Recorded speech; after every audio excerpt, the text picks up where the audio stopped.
rules selama praktikum bersama Ibu. Oke, yang pertama kita mau bahas rules-nya dulu. Yang pertama, teman-teman semua wajib membuat jurnal sebelum praktikum. Ini wajib ya, saya tulis wajib membuat jurnal sebelum praktikum.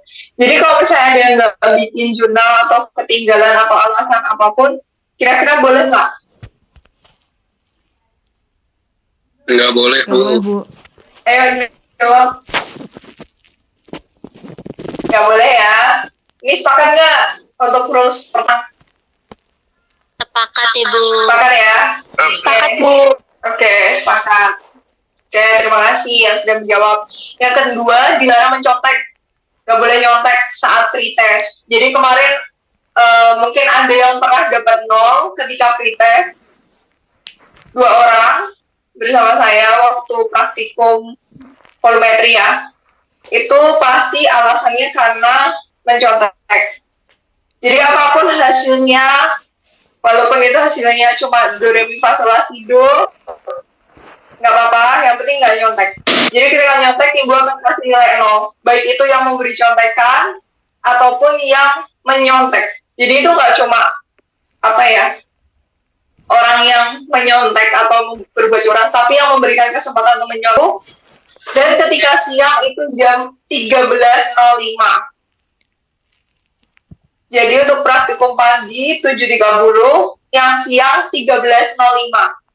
Dan toleransi terlambatnya 15 menit. Jadi pukul 7.30, Ibu akan mulai pretest. Kita akan awali dengan pretest.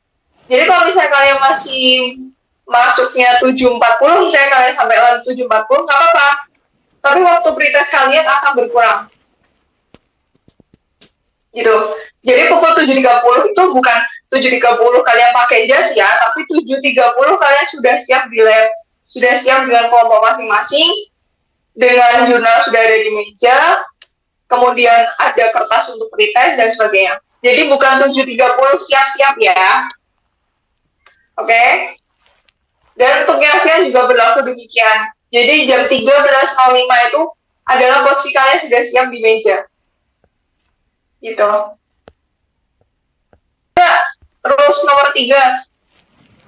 Sepakat, Bu. Sepakat ya. Jadi kalau kalian datang lebih dari 15 menit waktu toleransi, mending kalian nggak usah masuk daripada bikin Ibu hipertensi gitu ya. Daripada kalian dikeluarkan, mending kalian nggak usah masuk aja. Oke. Lalu kalau misalnya kalian tidak masuk hari itu dengan alasan terlambat, apakah kalian bisa susulan? Jawabannya adalah tidak. Gitu.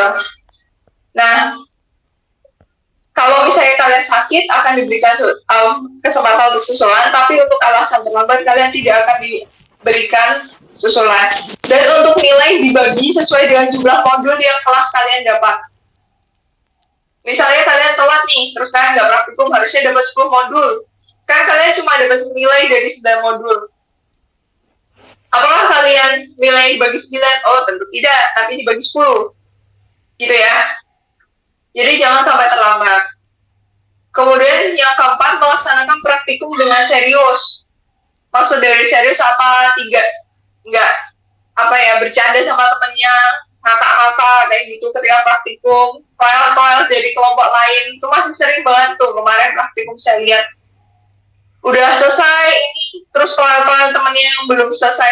Itu jangan ya. Jadi biarkan praktikum, kalian juga praktikum. Kalau udah selesai ya udah, kalian selesai, datanya udah bagus, pulang lebih cepat kayak gitu.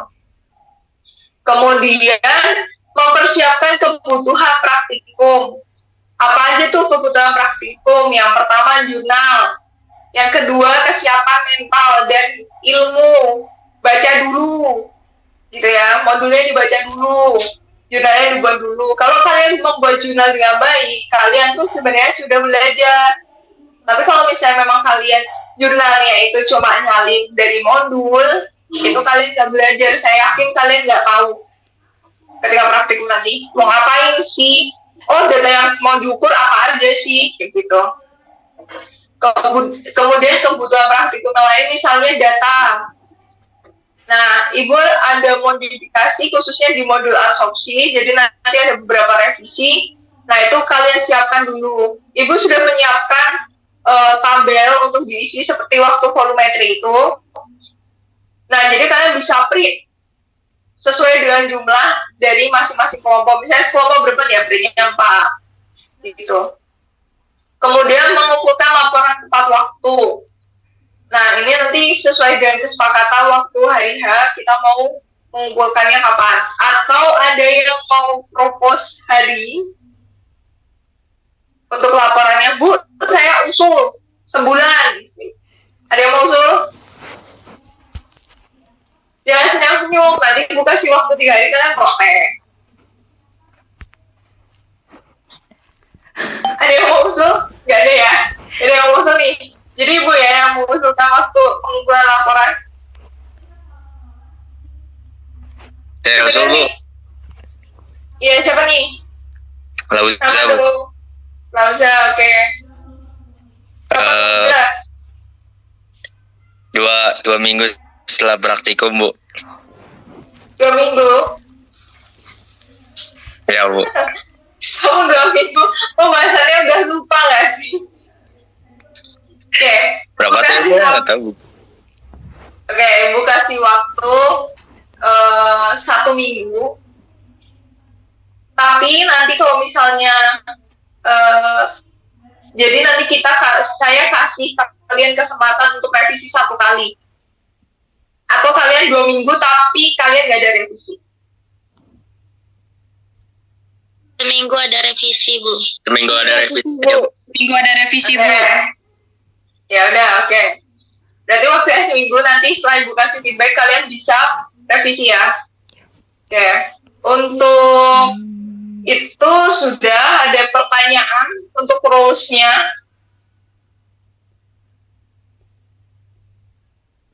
Gak ada? Oke, kita next dari lain. Oke,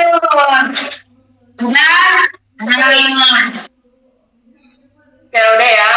Oke, untuk jurnal. Yang pertama, komposisinya ada tujuan. Yang kedua adalah teori singkat. Yang ketiga, alat dan bahan. Yang keempat, prosedur kerja. Nah, di sini dalam prosedur kerja, kalian buat diagram alit. Kemudian diagram alitnya, kalian cetak 1 untuk kalian tempel di meja.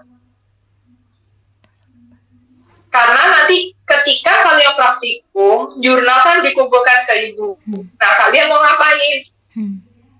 Daripada kalian buka HP, kalian buka 1 atau bikin 1 kelompok itu 1 diagram alit untuk ditempel. Gitu. Gitu ya. Kemudian yang kelima, data praktikum. Nah, data praktikum ini disesuaikan dengan data tabel data yang Ibu kasih nanti. Terus yang terakhir nomor 6 itu referensi. Nih untuk jurnal, ya. Ada pertanyaan? Izin nanya. Ya, Pak Lauza. Kalau misalnya untuk data praktikum sama yang referensi itu dibikinnya boleh setelah praktikum nggak Bu? Nah, di sini kan kalian menuliskan teori singkat. Apakah kalian mendapatkan titisan dari nenek moyang teori singkat itu? Enggak kan? Kalian pasti dapat dari referensi kan? Ya enggak? Apakah lalu saya mendapatkan titisan dari nenek moyang untuk menuliskan teori? Bukan maksudnya kan biar disamain, biar sesuai dengan data praktikumnya gitu Bu. Enggak, kita pakainya ini adalah referensi untuk jurnal kalian. Beda sama referensi ketika kalian laporan praktikum ya.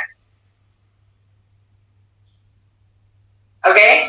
Nah, makanya di sini yang Ibu bilang adalah teori singkat. Jadi bukan teori pada modul. Jadi jangan sampai besok Ibu lihat kalian membuat jurnal kopas dari modul. Gitu ya. Misalnya nih, di teori kalian dalam praktikum ada rumus, kalian tambahkan tuh teori singkat dalam rumus. Kalian dapat rumusnya itu dari mana, kayak gitu kan. Kalian pasti ada buku yang kalian baca, atau paling nggak referensi apapun dalam internet yang kalian cantumkan di situ. gitu ya, Lauza. Bisa diterima nggak? Ya, Bu. Oke. Sebelum kita pembahasan dari modulnya, Ibu ada karena laporan praktikum untuk modul konvensi kemarin bikin Ibu istighfar terus ya. Ini yang kalian tulis itu. Di sini Ibu sudah tulis bagian-bagian apa saja yang harus kalian masukkan dalam laporan. Jadi nanti laporan kalian supaya seragam, jadi nanti sesuaikan dengan ini. Kemudian ketentuannya juga sudah, pakai hurufnya apa, Times New Roman, TNR, ukuran 12. Kemudian kalau kalian menggunakan persamaan, tulis seperti ini. Kemudian diberikan nama si persamaan itu. Gitu ya. Nama, ada 2 titik poin, 2 titik 1, ini adalah penamaan dari persamaan. Kemudian ada keterangannya di bawah, dengan titik 2. Kemudian misalnya ada konstan apa, variabel apa, kalian catat, kayak gitu. Itu. Kemudian, ketika kalian menambahkan gambar, misalnya ada diagram alir atau diagram blok, kayak gitu, kalian gambarnya itu jangan terlalu besar, jangan sampai melebihi margin. Nah, kita untuk laporannya kan sifatnya elektronik aja, jadi nggak usah dicetak soft file, nanti dikirim ke email Ibu. Nah, jadi gambarnya jangan sampai melebihi margin gitu ya. Kemudian si gambar ini berikan judul gambarnya. Jadi ketika kan kalian akan memberikan data praktikum atau teori dasar. Nah, misalnya kalian bahas gambar itu di dalam pembahasan di bawah tuh. Kalian nggak usah kasih gambarnya lagi, tapi kalian mention aja. Berdasarkan gambar 3.1 atau berdasarkan gambar 2.1, kayak gitu ya. Jadi kalian nggak usah tambahkan gambar lagi biar pembahasan kalian panjang. Tapi mention aja. Oke. Begitu pula dengan tabel. Tabel juga diberikan judul tabel. Misalnya ada alat dan bahan, jumlahnya berapa. Kalian bikin tuh judul tabel 3.1 daftar alat dan bahan utama. Kan setelah kalian praktikum, kalian bisa menyebutkan kan apa aja tuh alat yang kalian pakai. Dan kalian foto alat yang kalian pakai. Jadi misalnya kalian mau titrasi, ya kalian foto. Jadi ada teman kalian yang mau foto kayak gitu. Gitu ya. Kemudian, untuk pengolahan data, itu bisa kalian lakukan bersama. Jadi, sampai tahap pengolahan data, itu kalian lakukan bersama ya. Jadi, data yang diolah itu bisa digunakan bareng-bareng. Tetapi, pembahasannya, seperti volumetri, kalian bahas masing-masing. Misal, satu kelompok itu Revalia, Sandita, sama Ayu Lestari. Kalian satu kelompok nih. Kan berarti kan analisis data kalian sama ya. Kemudian di dalam pembahasan, misalnya pembahasan oleh Sandita, kalian langsung mention aja gambar di 4.1 menunjukkan bla bla bla bla. Terus kamu aja itu pembahasan kamu. Kemudian Revalia kasih analisis. Berdasarkan gambar 4.1 ternyata hasil praktikumnya bagus, Sandita bilangnya jelek, itu nggak apa-apa. Dan karena kalian walaupun gambarnya sama, kalian bahas beda, itu nggak apa-apa. Itu tergantung pada pembahasan kalian, pemahaman kalian. Gitu ya. Kemudian untuk kesimpulan, di sini kesimpulan itu menunjukkan jawaban dari tujuan kalian praktikum. Jadi di awal tadi, halaman pertama, kalian kan menunjukkan yang pertama itu kan tujuan percobaan. Kayak ini ya, tujuan percobaan. Kalian tujuannya bla bla bla bla. Nah, di kesimpulan itu adalah jawaban dari tujuan. Apakah tujuannya tercapai? Itu ya. Jadi nggak apa-apa, tujuan percobaan itu beda dengan jurnal, beda dengan modul, itu nggak apa-apa. Karena berdasarkan dengan praktikum kalian masing-masing. Gitu. Di sini ada yang ditanyakan sampai saat ini. Izin bertanya, Bu. Oke, namanya? Muhammad, Bu, dari 1B TKI. Oke, gimana Muhammad? Buat yang pembahasan, jadi kalau misalkan pembahasan satu kelompok ada 4 orang. Nah, di pembahas berarti kan contoh kayak berarti 4 orang itu tuh ngebahas satu topik yang sama atau kayak beda-beda gitu, Bu? Pokoknya tiap orang dalam satu kelompok itu membahas data yang sama. Gitu ya Muhammad ya. Jadi kalau misalnya pembahasannya ada sama, nggak apa-apa. Kalau ada pembahasannya yang beda, nggak apa-apa. Kan tadi aku contoh ya, misalnya gambar, grafik. Nah, itu menunjukkan grafik linier, kemudian R kuadratnya sekian. Muhammad bilang kalau itu, berdasarkan grafik tersebut ternyata menghasilkan R kuadrat yang sekian, kemudian merupakan bagus dan tercapai, misalnya nih. Kemudian Muhammad kan sekelompok nih sama Lauza misalnya. Nah, Lauza bilang ternyata kalau R kuadrat gitu tuh jelek, gitu. Di pembahasan. Nah, itu nggak apa-apa kayak gitu. Makanya Ibu bilang kan di sini, dalam pembahasan itu yang dicantumkan kalimatnya jelas dan maksimal 1 halaman. Tiap orang. Masing-masing orang 1 halaman. Gitu ya. Jadi nanti kalian boleh nih misalnya satu kelompok tuh Sandita, Revalia, sama Nabila. Kalian bikin 1 halaman, 1 halaman, 1 halaman. Nanti di-compile. Nggak apa-apa. Jadi nggak harus, misalnya nih, Sandita cuma setengah halaman. Terus Revalia lanjutin setelahnya tuh nggak usah. Jadi kalian langsung halaman yang beda aja. Gitu ya. Jadi di akhir kalian tinggal compile bareng, kirim. Gitu aja. Jadi kan kalau kayak gitu nggak ada pembahasan yang saling mencontek kayak gitu. Nggak ada. Cuma kalau misalnya kalian mau berdiskusi dalam satu kelompok, itu nggak apa-apa. Beda ya, diskusi sama mencontek. Pertanyaan?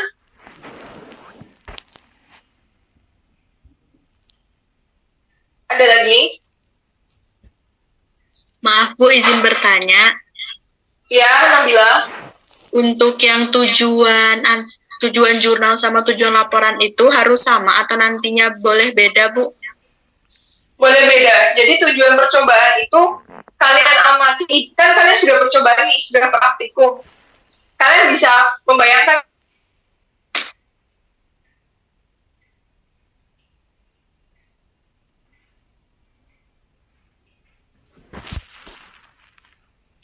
dapat hasil yang baru, gitu ya.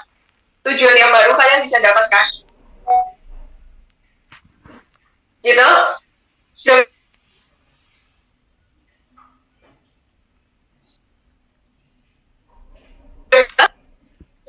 Sudah jelas Bu, terima kasih banyak sebelumnya Bu. Oke, sama-sama. Ada lagi? Gimana Novi? Kalau misalnya pembahasan kan tadi Ibu bilang maksimal 1 halaman per orang.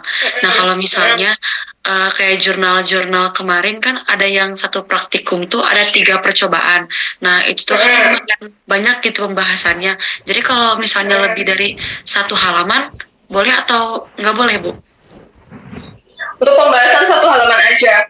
Tapi, nah kalau saya lihat ya dari laporan kalian sama di modul lain pun, itu kalian masih menyampurkan antara pengolahan data dengan pembahasan. Maka dari itu Ibu pisah.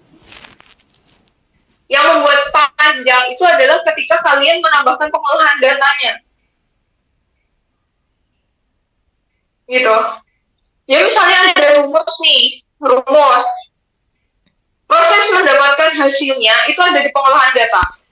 Tapi hasil itu, maksud dari hasil itu kalian bahas. Beda ya. Pengolahan data dengan pembahasan.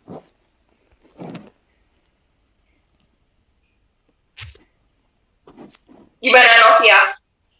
Menurut saya kalian membuat satu halaman itu lebih dari cukup sih.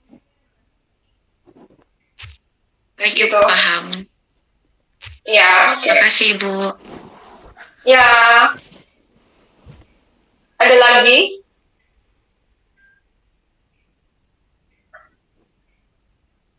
Ada lagi? Sudah? Oke, kita akan lanjutkan lagi ya ke yang pertama untuk modul diagram Turner, untuk Turner. Di sini ada dua prosedur utama yang akan kita lakukan. Yang pertama membuat diagram Turner-nya, dan yang kedua adalah memeriksa kebenaran datanya. Nah, untuk prosedur kerja yang ada di modul itu sudah sesuai. Jadi nanti kalian bisa gunakan prosedur dalam modul, gitu ya. Jadi kalian gunakan aja sama seperti modul, kalian ikuti step-stepnya, itu udah sesuai, tidak ada perubahan. Tapi untuk penyajian datanya ada perubahan, nanti Ibu akan share ke kalian untuk Excel-nya. Jadi Ibu langsung share berupa Excel. Nanti kalian bisa cetak, kemudian ketika pengumpulan laporan, kalian bisa langsung sertakan. Kan kalian ketik lagi tuh, daripada kalian ngetik, bikin tabel lagi, Ibu buatkan Excel-nya, kalian tinggal pakai tuh Excel. Untuk laporan, lampiran dalam laporan. Gitu ya.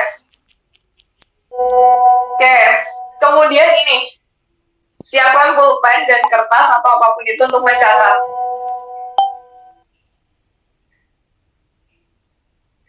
Biar kalian belajar, Ibu menyiapkan pertanyaan praktikum. Ini bisa dicatat ya. 5 menit ya, kita catat dulu.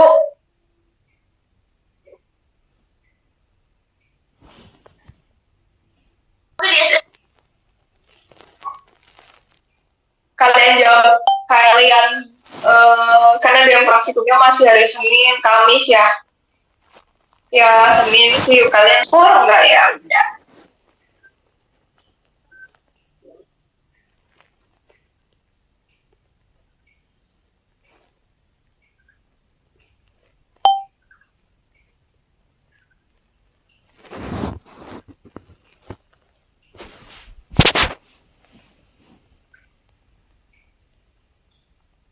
Oke, pertanyaan praktikum ini juga bisa kalian gunakan untuk laporan.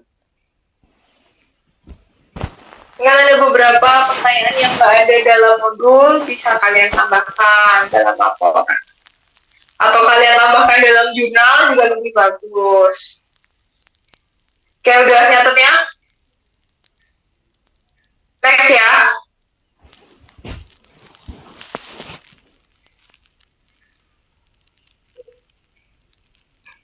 Udah? Ibu next ya.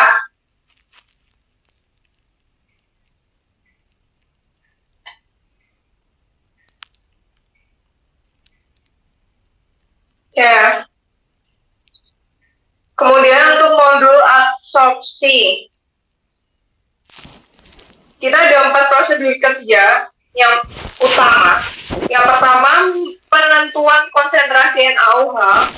Yang kedua, penentuan konsentrasi asam asetat. Yang ketiga, penentuan konsentrasi asam asetat setelah adsorpsi. Yang kedua itu sebelum adsorpsi, yang ketiga itu setelah. Dan yang keempat adalah evaluasi proses adsorpsi dengan persamaan French. Oke. Yang pertama, untuk menentukan konsentrasi NaOH. Ada yang mau bacakan modulnya absorpsi pada bagian ini? Kalau nggak ibu tunjuk. Untuk konsentrasi larutan NaOH, Ya. ya. Yang pertama, timbang 0,628 gram kristal asam oksalat dalam gelas kimia. Lalu, larutkan dengan sedikit aquades dan diaduk, lalu pindahkan ke dalam labutaka 100 ml. Tepatkan tanda batas sampai tepat 100 ml, lalu dikocok. Yang kedua, pipet 25 ml larutan asam oksalat dan pindahkan ke dalam labu Erlenmeyer. Yang ketiga, tambahkan 3 tetes indikator phenolphthalein dan titrasi dengan larutan NaOH. Lalu catat volume NaOH yang diperlukan, lakukan secara duplo. Makasih. Oke, makasih ya Saskia. Iya, Bu. Yang pertama ini ada beberapa revisi, yaitu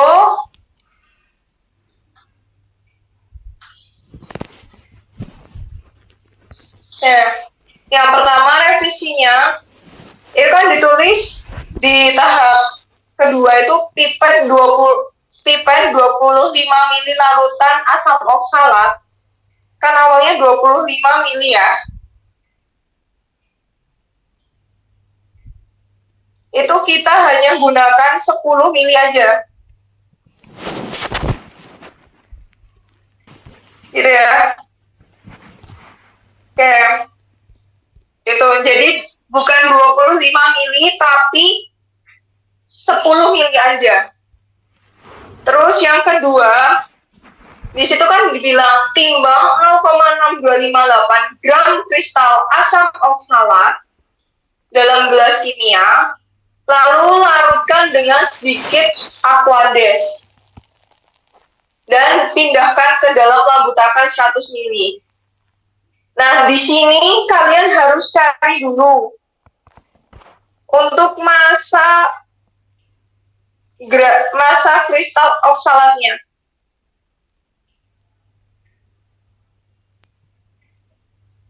Yang mau digunakan itu adalah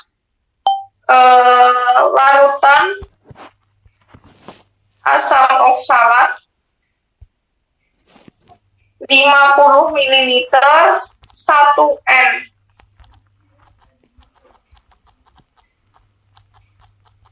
Oke.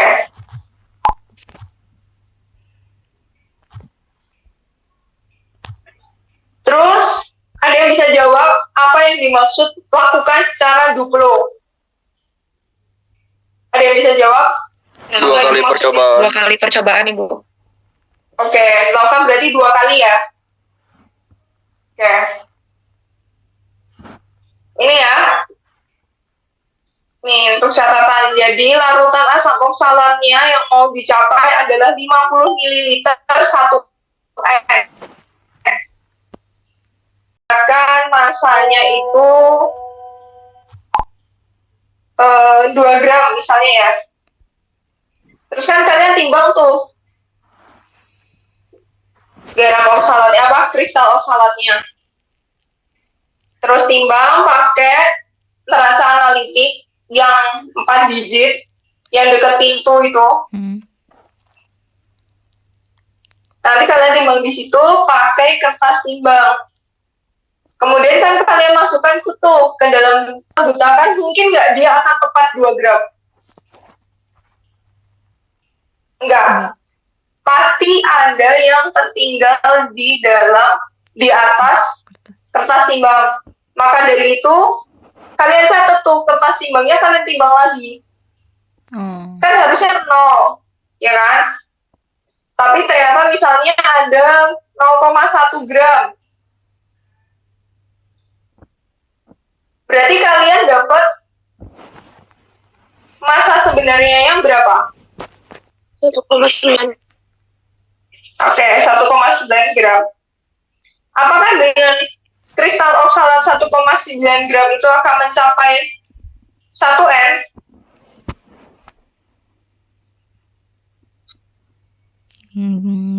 Enggak. Halo, apakah mencapai? Ibu belum ngitung nih. misalnya dapatnya 2 gram, tapi ternyata yang kalian pakai itu cuma 1,9 gram, apakah itu bakal 1N? Enggak. Nggak Iya. kurang. Nah, karena kurang, berarti kalian harus hitung apa? Normalitas sebenarnya, ya nggak? Oke.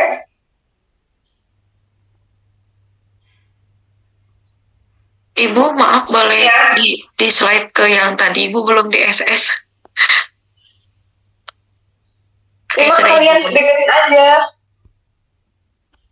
Ini di screenshot juga tulisannya jelek. Ini aja, oke. Nah, nanti kalian akan dapat tabel tuh. Ini kalian bisa, ini bukan berat ya, nanti Bu revisi ini massa. Oke, massa kristal asam oksalat karena duplo ada 2 rang ya. Kalian memasukkan tuh massa. Massanya berapa, kemudian yang pertama, yang kedua berapa, kemudian kalian bisa tahu lah akhirnya berapa. Ini tabel untuk yang konsentrasi NaOH. Jadi ini sudah Ibu siapkan tabel ini. Gitu ya. Next. Tadi siapa yang harusnya baca yang kedua? Yang pertama pipet 2 sama asetat 1N dan pindahkan ke dalam labu Erlenmeyer. Tambahkan 3 tetes indikator dan titrasi dengan larutan NaOH. Catat volume NaOH yang diperlukan. Kerjakan hal yang sama untuk konsentrasi asam asetat yang lain. Oke. Nah, nilai konsentrasi dari NaOH. NaOH-nya yang realnya kan kalian bisa dapat tuh dari yang tadi ya, yang konsentrasi NaOH tadi. Kemudian kalian pakai konsentrasi NaOH tersebut untuk mendapatkan konsentrasi larutan asam asetat yang sebenarnya, tapi di sini sebelum dilakukan absorpsi. Nah, revisi yang pertama itu pipet 25 mili itu kalian ganti hanya 10 mili larutan asam asetat. Nah, di situ tulisannya hanya 1N kan?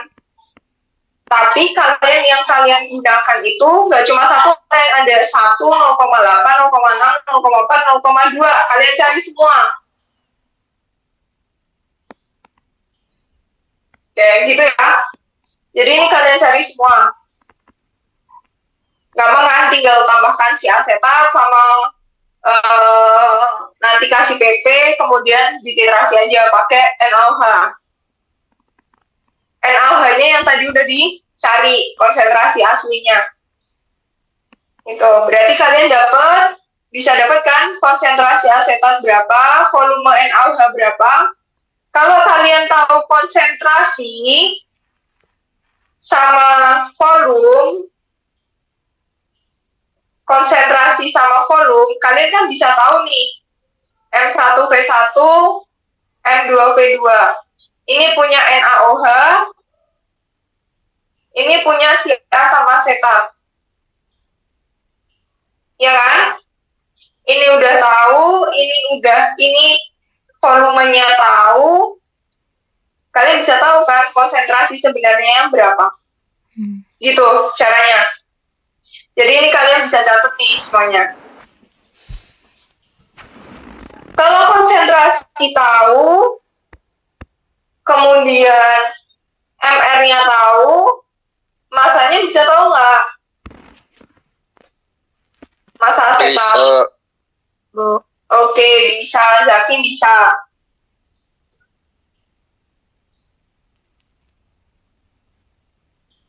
Coba deh Reva aja, Reva. Anda punya ibu Anda kok, ya kamu ada. 4 buah Erlenmeyer, kemudian masukkan ke dalamnya masing-masing sebanyak 0,5 gram arang aktif. Pada setiap labu, tambahkan 25 ml larutan asam asetat dengan konsentrasi 1N, 0,8N, 0,6N, dan 0,4. Kemudian aduk dengan pengaduk magnet dan diamkan selama 45 menit. Selanjutnya masing-masing disaring dan ukur volume filtratnya. Oke, di sini yang jadi revisi adalah konsentrasi dari asam asetatnya, kurang yang 0,2 ya. Jadi yang disiapkan adalah 5 lampu Erlen. Nanti itu diisi asam asetat 1N, 0,8, 0,6, 0,4, 0,2. Ini masing-masing 25 mili.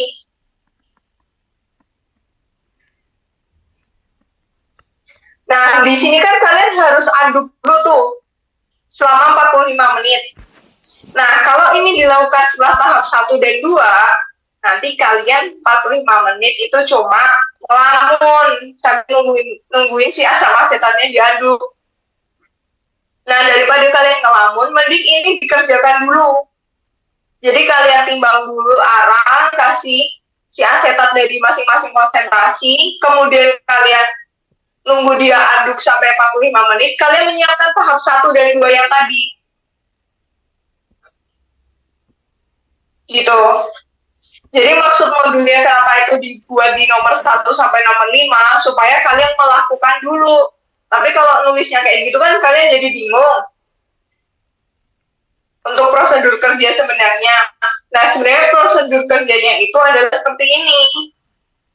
Urutan bagusnya 1, 2, 3, 4. Jadi kalian baru di tahap 3 tuh baru nimbang si arangnya tadi. Gitu.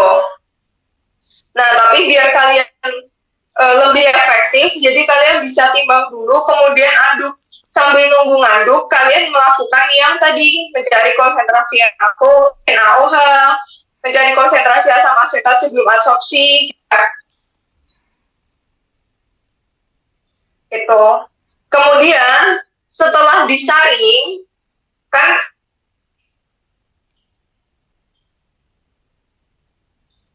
yang ambil asetatnya yang dipakai itu 10 mili aja. Gitu. Kan awalnya 25 mili, jadi 25 mili itu nanti disaring. Nah, ya hasil saringannya ini dipakai 10 mili aja.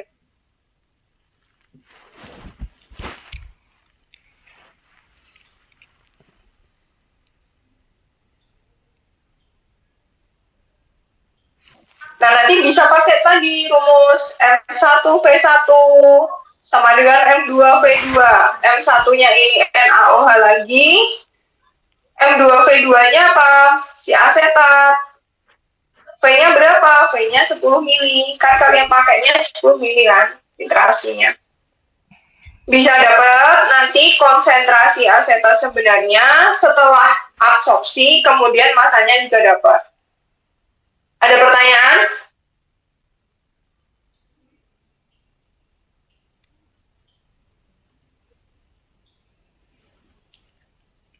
Oke, kemudian setelah kalian dapat data tadi, kalian ngapain? Kalian melakukan evaluasi absorpsinya. Yang namanya evaluasi pasti nanti ada hasilnya kan? Oh, jadi si absorpsinya tuh gimana sih? Proses absorpsi yang kalian lakukan itu seperti apa sih? Bagus kah? Enggak kah? Nah, sebenarnya ada beberapa persamaan lain yang bisa digunakan untuk evaluasi absorpsi. Tapi untuk yang sekarang kita praktikum, kita akan menggunakan persamaan Freundlich. Susah ngomongnya. Kalau orang sudah Freundlich ini ya. Gitu ya. Nah, di sini rumusnya itu log X per M sama dengan 1N log C plus log KF. Ada yang tahu X itu apa?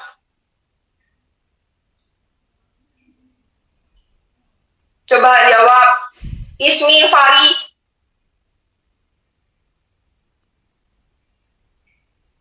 Ismi.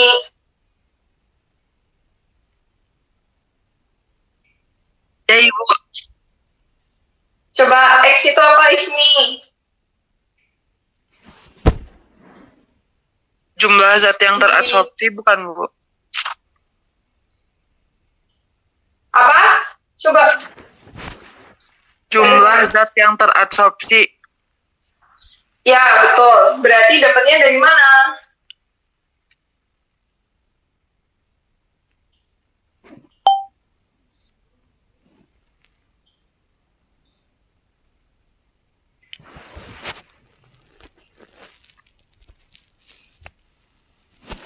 Halo?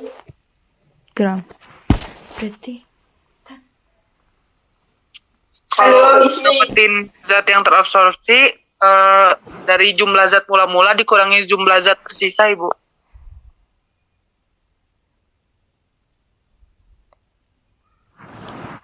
jumlah yang